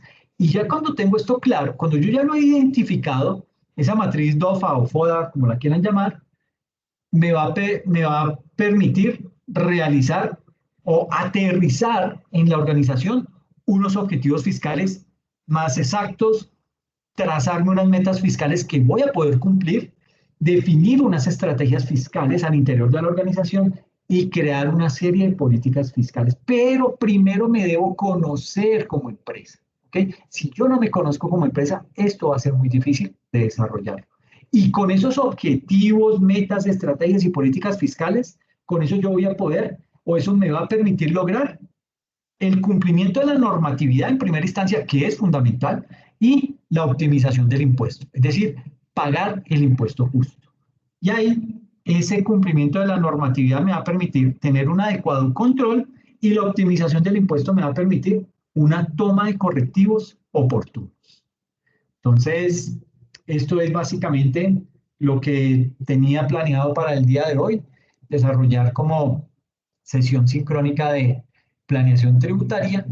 Eh, y pues no me queda más que decirles que en el fin de semana pues les vamos a publicar los otros videos que tienen que ver con esos componentes de las finanzas públicas. Cuéntame, Ronald. Profesor, yo tengo una duda, pero es con respecto a las actividades. ¿Esta es la primera clase de planeación tributaria o el lunes pasado hubo una? El lunes pasado hubo una, pero en esa simplemente explicamos lo que fue, lo que era la estructura del curso. Entonces, navegamos sobre los contenidos, miramos una serie de, bueno, aquí estoy en el espacio académico de planeación tributaria, aquí en este ping, en este cajoncito, quedan las grabaciones de las sesiones. Aquí está la grabación de esa sesión para que la puedas ver, para que te enteres cuáles son las actividades, cómo vamos a hacer las evaluaciones, todo eso, aquí lo explico. ¿Listo? Y Ah, sí, mañana, es por eso. Mi duda era la actividad, si había alguna actividad o algo que hacer, porque yo sé que de sí, procedimiento hay un video, ¿cierto? exacto, sí. Y de Pero de planeación, planeación, sí, también. Digamos que aquí en la unidad uno tú encuentras la actividad, aquí dice unidad uno actividad uno taller conceptual, tienen plazo hasta el 18 de mayo.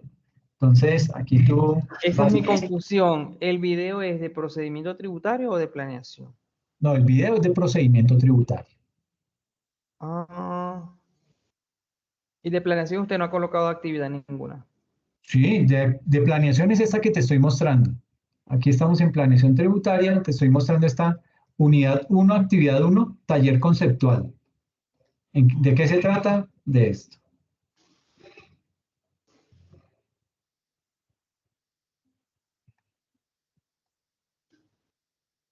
Es otro video. Entonces, no.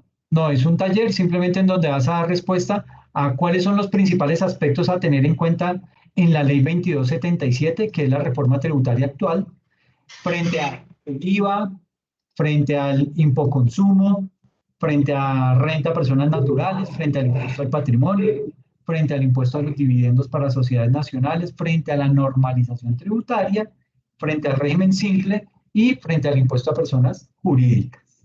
¿Ok? Eso es el primer punto.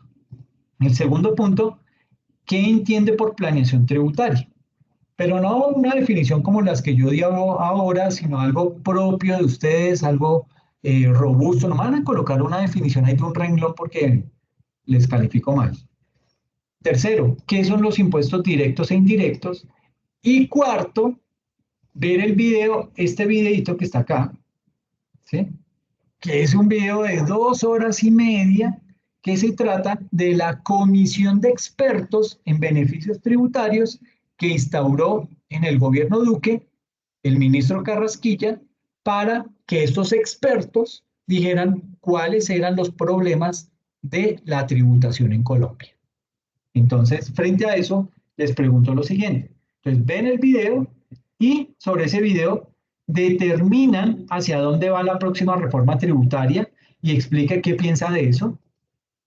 Segundo, ¿estará Colombia preparada para esos cambios que proponen esos expertos? Tercero, ¿aguantará el bolsillo de la clase media esos cambios? Y cuarto, ¿por qué no atacar los casos de corrupción en lugar de incrementar las tarifas y los impuestos? Lo que necesito es que ustedes me den explicaciones frente a cada uno de esos ítems. ¿Ok? Ese taller lo pueden hacer ustedes en pareja o lo pueden hacer de forma individual, como a bien tengan. ¿Listo?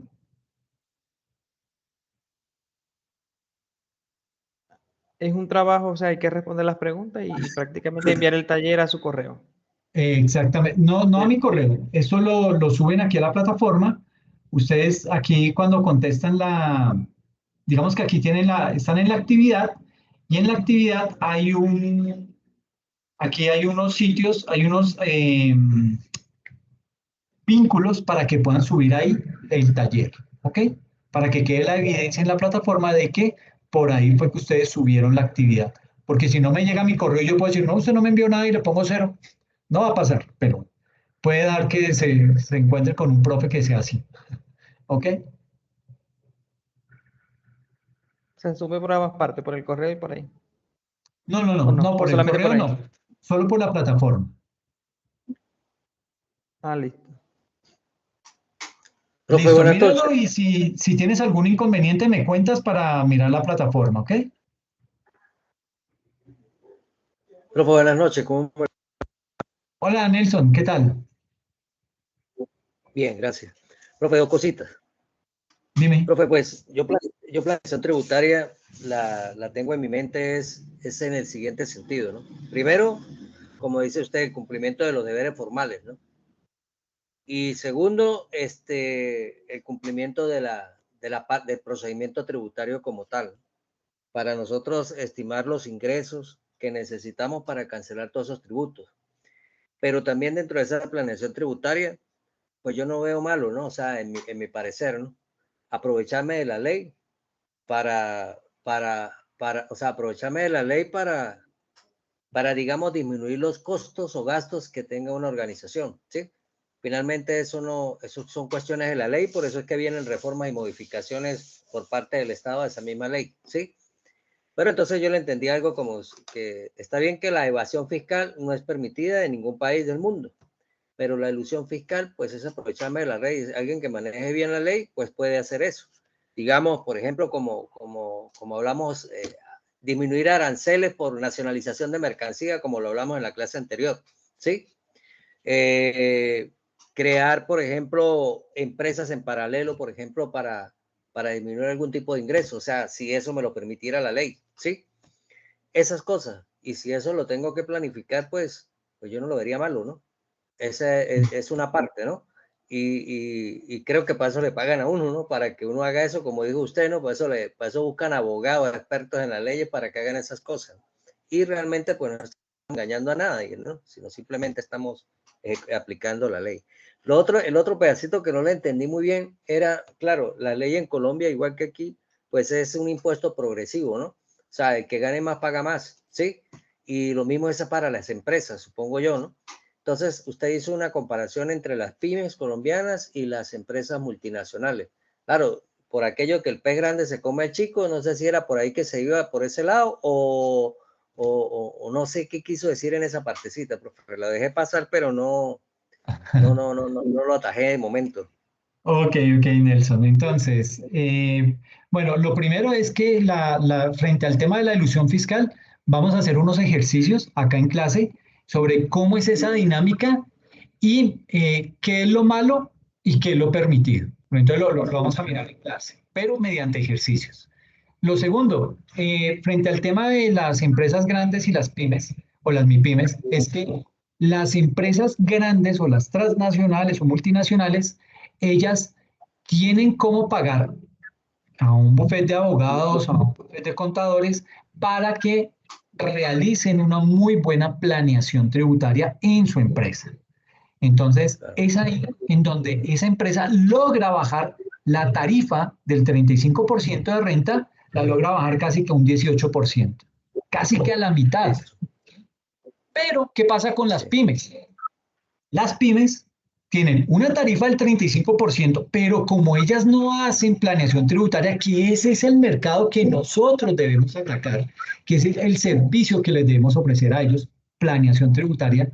Entonces, como las pymes no están realizando planeación tributaria, ¿qué pasa? Que ellas, cuando hacen su conciliación fiscal, la utilidad que les dio, por ejemplo, de, qué sé yo, 100 millones de pesos, cuando haces la conciliación fiscal, esa utilidad ya no es de 100 millones, sino de 130 millones de pesos. Y sobre 130 millones es que liquidas el 35%. Entonces, cuando tú miras, tú dices, uy, hijo de pucha, pero ¿cómo así? Yo debía haber pagado el 35% sobre 100 millones, pero realmente pagué fue el 35% sobre 130 millones. Y eso ya no es el 35%, eso ya viene siendo como el 45, casi el 50%. Entonces, esa diferencia es la que tenemos que empezar a mirar cómo las pymes empiezan a hacer planeación tributaria para que ellas paguen lo que es realmente justo o lo que se conoce como el impuesto óptimo. Ya. Sí, está muy bien. Claro, profe, está muy bien. Entendí su apreciación. También entendí más o menos lo de la parte financiera, macroeconómica que estaba explicando allí. Pero volviendo un poco a lo que es la ilusión fiscal, por ejemplo, digamos, ¿no? Es una comparación, que en determinado momento no repartamos dividendos, pero sí le generemos un sueldo a los directores, por ejemplo, ¿sí? Y que la ley me permita que de repente eso sea deducible del impuesto sobre la renta, ¿ok? Entonces yo no genero dividendos porque me va a pechar, digamos, un impuesto distinto. No sé, o sea, no conozco muy bien la ley colombiana, pero aquí por lo menos es así, ¿no? Si se genera un dividendo, tú pagas el 34% directo, si esas utilidades no son declaradas. Pero sí también le permite generar un ingreso para el accionista hasta un 15% de los ingresos brutos. Pues entonces uno dice, oye, pues entonces no generemos dividendos porque vamos a pagar un 34% más y sí vamos a colocarle un salario que eso es deducible para el impuesto sobre la renta. ¿Ves? Por ejemplo, cosas como esa. A eso es lo que Pero yo llamo ilusión fiscal. Y eso sí, pues sí, aprovecharme de lo que me dice la ley para hacer mi planificación, ¿sí? Entonces, de repente, actuando como un auditor, que nos lleguemos a una empresa y nos pidan que hagamos una planificación, pues una de las cosas que preguntaríamos sería esa, en tal caso que lo permita la ley colombiana en ese caso, ¿no? ¿Ves? exactamente, Eso sí, es. de Por todas eso es que formas, yo digo que la ilusión fiscal, pues, del todo no es malo. no es malo. Digamos ¿Ves? que no es malo cuando nos podemos defender, cuando tenemos los argumentos para justificarlo, porque la DIAN nos va a hacer la cacería para tratar de demostrarnos que eso es malo, ¿sí? Pero es ahí en donde entra en juego la Sí, eso. norma y la debida interpretación que se hizo de la norma para poder hacer lo que hicimos. Sí, está muy bien. Bueno, Pero de esto profesor, vamos a eran las hacer cositas. ejercicios, Nelson. Entonces, Sí, sí. no te preocupes. Ok. Bueno, gracias, ¿no, profesor? No, hombre, a ti, muchas gracias. Profe, Ok. Dime. quería hacerte una preguntita respecto a si de pronto en esta clase o en la otra que vimos la anterior pues a esta, puedo aclarar dudas, aprender. Lo que pasa es que nosotros tenemos una empresa y trabajamos con productores del Cauca, productores de trucha, y ellos allá son pequeños productores, es decir, producen 500 kilos, una tonelada, pero son muchos. Y una de las problemáticas que hay allá es que ellos compran obviamente el alimento, pero ellos porque no tienen bien organizado todo el tema contable y bueno, o no son legales, pues ellos no reclaman el IVA. Que eso se puede hacer para poder uno ahorrarse, porque evidentemente uno de los mayores costos en la producción es el alimento. Entonces, en esta clase o en la anterior, puedo como resolver dudas o algo así sobre ese tema, o sea, aprender un poquito más de eso, porque obviamente a mí sí me interesa mucho, porque tengo por ahí un proyecto precisamente porque yo ya tengo los clientes que son los productores de allá para todo este tema contable.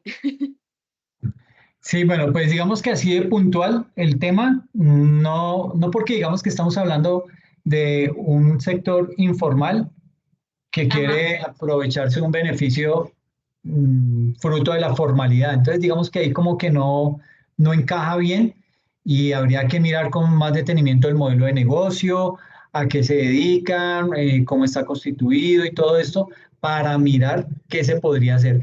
Pero de plano te digo, si no está formalizada la empresa como tal, pues es difícil tratar Sí, de aprovechar sí, algunos no, beneficios. eso sí yo lo tengo súper claro, y precisamente es para poder llevarlos a ellos a ese tema, a que se formalicen, pero de una manera atractiva, porque usted sabe que las personas cuando son informales, primero Sí, ellos claro. desconocen de que se pueden reclamar ese IVA, pero también la connotación atrás de reclamar el IVA es bastante robusta en el tema de que todo tiene que estar bien, y Bien no bien, organizado. sino súper bien. Porque eso, usted sabe que la DIAN viene con lupa a mirarle absolutamente todo cuando uno hace reclamaciones, pero es llevarlos a eso, a que ellos se pasen de la manera informal, a que se formalicen y a que lleven bien sus cosas y crezcan, porque eso hace parte también de como de nuestro eh, objeto, o como la finalidad de la empresa es apoyarlos a ellos, no solamente ayudarles a vender su mercancía, en este caso la trucha, sino de manera social apoyarlos a ellos para que crezcan en la comunidad, porque ellos allá, pues como son indígenas, usted sabe que la connotación allá y la parte cultural es bastante compleja. Sí, claro. Pero lo que sí podríamos hacer es de pronto ubicar documentación que nos pueda dar herramientas sobre cómo venderles a ellos, porque es que ellos tienen que hacer un trabajo y es poder poner en una balanza qué tan benéfico les resulta pasarse a la formalidad, porque es que a veces estar en la informalidad es más benéfico que estar en la formalidad, porque tú misma lo dices, Ujú. tener que implementar una contabilidad, ser muy organizado, muy estructurado, no sé qué, si se más, pues hasta dónde puede llegar esa empresa o hasta dónde quieren ellos convertirse en formales. Ahí habría que ponerlo sobre una balanza y poder decirle, mire, los pros son estos, los contras son estos, ¿sí? Ahora, los Ujú. beneficios que puede obtener son estos, lo que está dejando de obtener es esto, y ponerles eso en carta blanca para que ellos puedan tomar una decisión. Pero sí podemos buscar de pronto documentación al respecto, porque yo ahorita, digamos que como tengo planeado el curso es, eh, la siguiente sesión vamos a mirar unos aspectos puntuales de planeación tributaria, pero sobre todo a nivel internacional. Y luego me meto a mirar, me meto a explicar, es cómo desde el origen contable de la empresa se puede empezar a hacer planeación tributaria, es decir, desde la misma constitución de las políticas contables, cómo ahí yo ya puedo empezar a dar mis primeras pinceladas de Ujú. planeación La tributaria. planeación.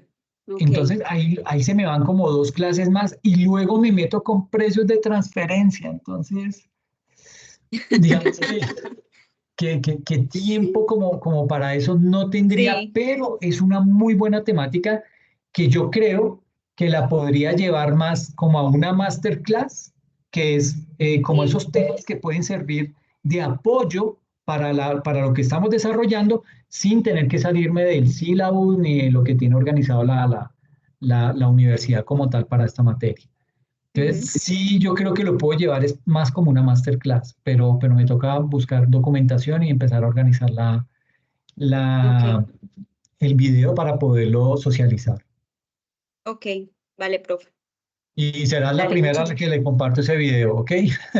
Ah, bueno, dale, muchas gracias. Sí, porque, pues, Yo estoy estudiando contaduría precisamente pues porque nosotros tenemos empresa y yo soy la que llevo toda la parte pues contable y administrativa de la empresa, pero evidentemente desde, inclusive, profe, cuando me fui si de pronto por ahí buscan la universidad, yo cuando me fui a graduar de tecnología aquí en la universidad, yo participé en el tema, no me acuerdo cómo se llamaba el programa, pues, y hice exposición sobre el proyecto que tengo con la empresa Qué chévere. y me lo ¿Y gané qué?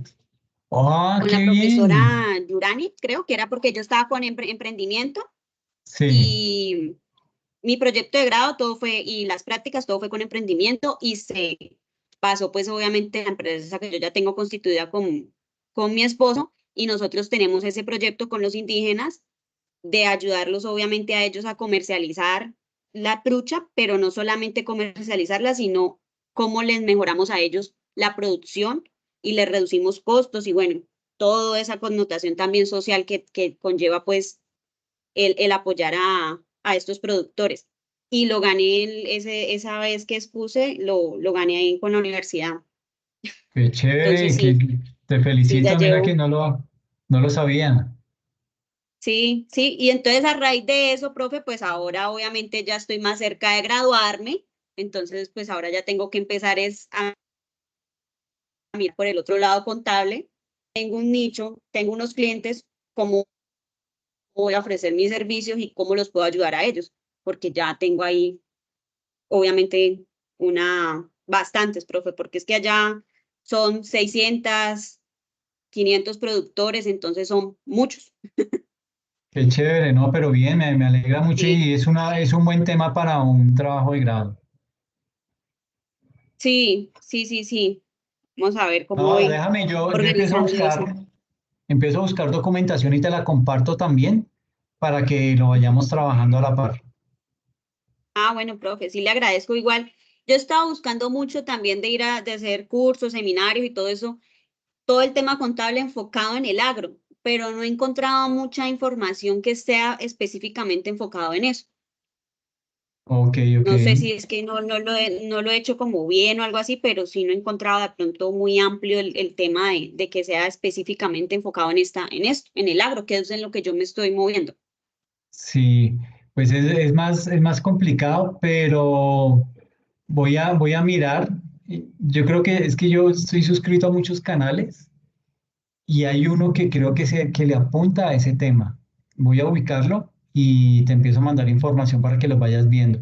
Yo me Ah, muevo bueno, mucho con profe. videos. A mí me gustan mucho los videos Ujú. y sobre eso me documento. Entonces, de pronto por ahí puedo conseguir y te comparto.